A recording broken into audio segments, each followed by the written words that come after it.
you. Well, first of all, thank you to the organisers of this event and those who undertook the laborious task of bringing this book into fruition. I'm full of admiration and awe for the many people who undertook the translation. As someone who's constitutionally incapable, and I'm not just talking about Portuguese, obviously, which I don't have, but who just finds translating even in those languages I do possess an almost impossible endeavour. I'm always full of admiration for translators.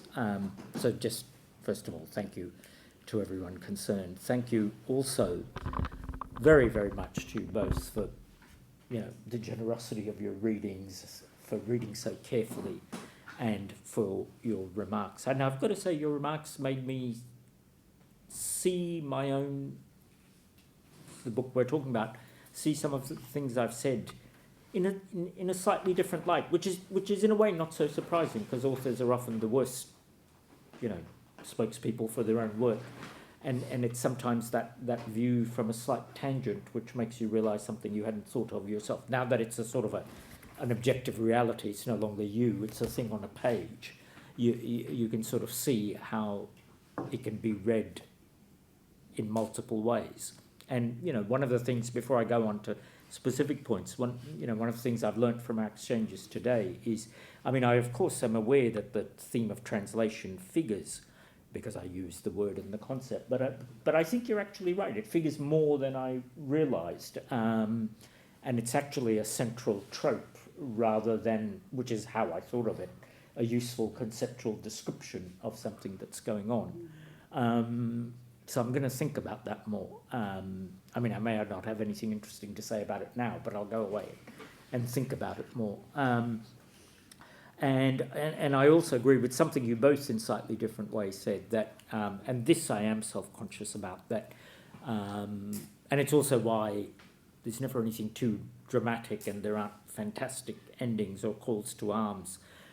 I don't have any alternative theory to offer. It's more like working in the spaces in between in order to reveal what they make possible and also what they prevent us from thinking.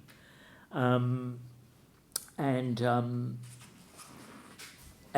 Lewis, you're absolutely right. And let me make this my first substantive point before returning to some of Manuela's remarks. What interests me most is not refuting something, but the hold it has on me. I'm trying to think through, if it was just, and that's why I keep on, there's this gesture of it's not a matter of intentions. Because as you say, that would be too easy. If it was a matter of intentions, you can denounce the text or the author, and your job is done. And plus you have the warm glow of having won a joust and you can retire from the field.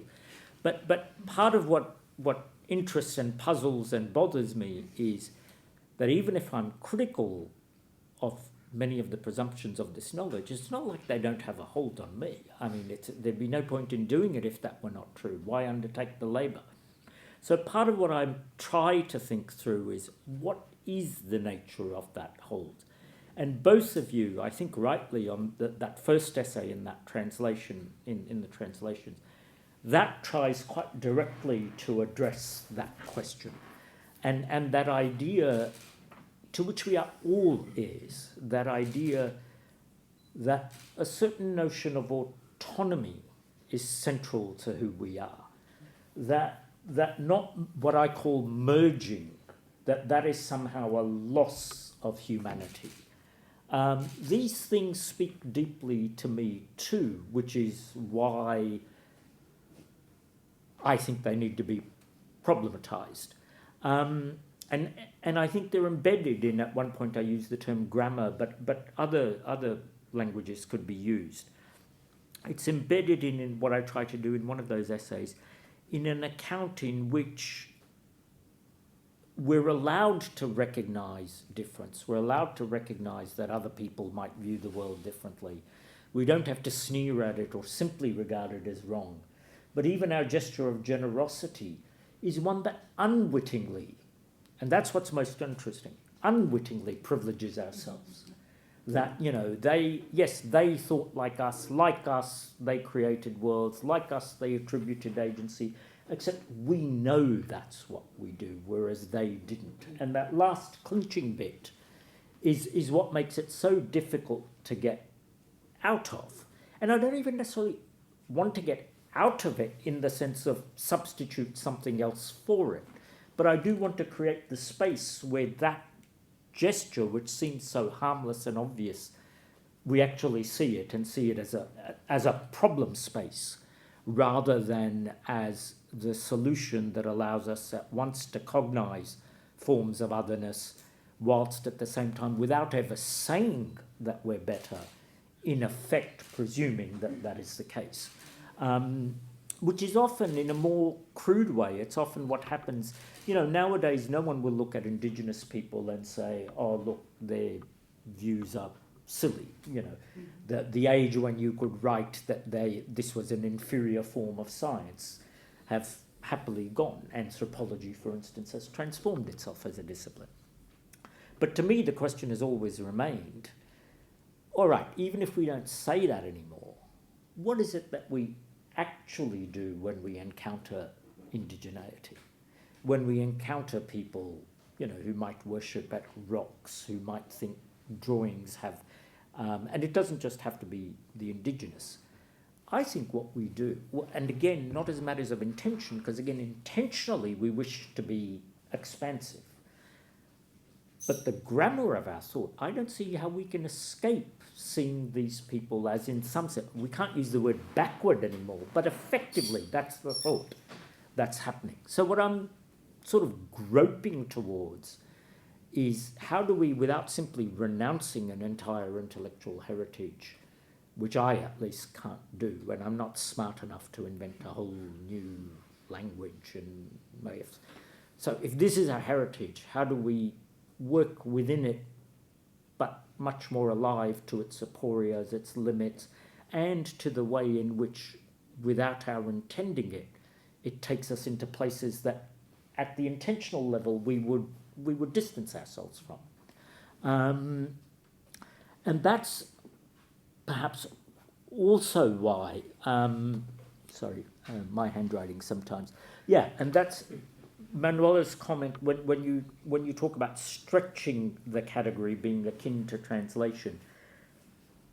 I suspect you're actually quite right, and I never thought of that when I say we have to stretch.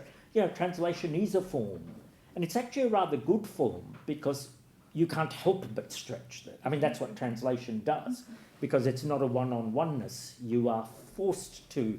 There's that moment of otherness of the other language which you're trying to render, which makes what otherwise I so laboriously am trying to say actually implicit in the very enterprise. And that's actually a very fruitful way of thinking about it. I wish you said this to me some years back. You might have saved me some. And it is, and just as translation is a trope, yes, absolutely, displacing rather than replacing is what I'm aiming at. As I say, partly for reasons that are practical, pragmatic, partly for reasons of personality, but I neither wish to nor am capable of inventing something ex nihilo, but I do think we can look at a tangent at what we already know, and it might enable us to see things more refreshed than we normally do.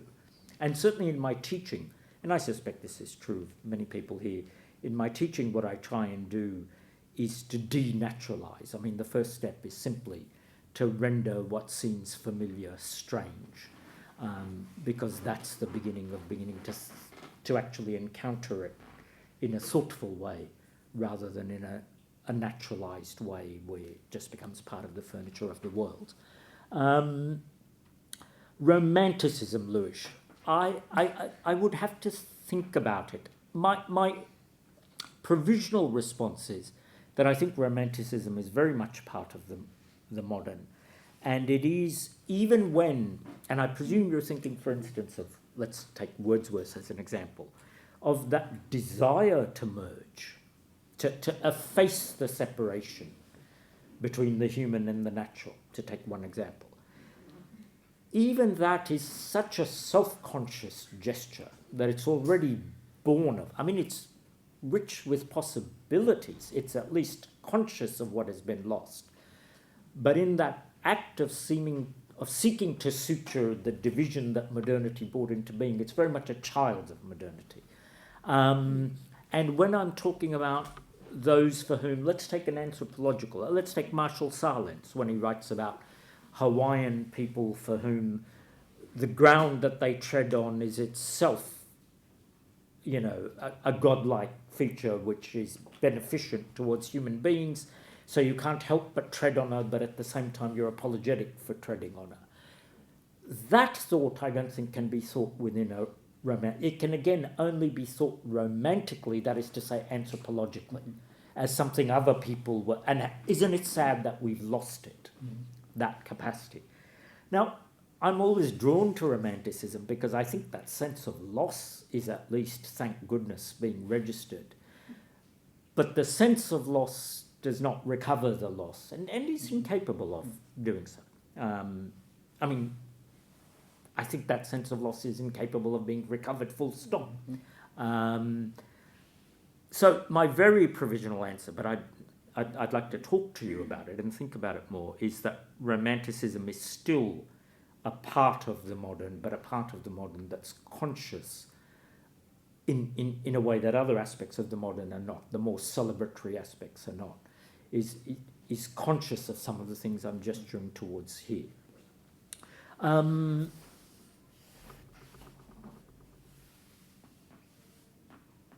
Finally, I think what I wanted to say was that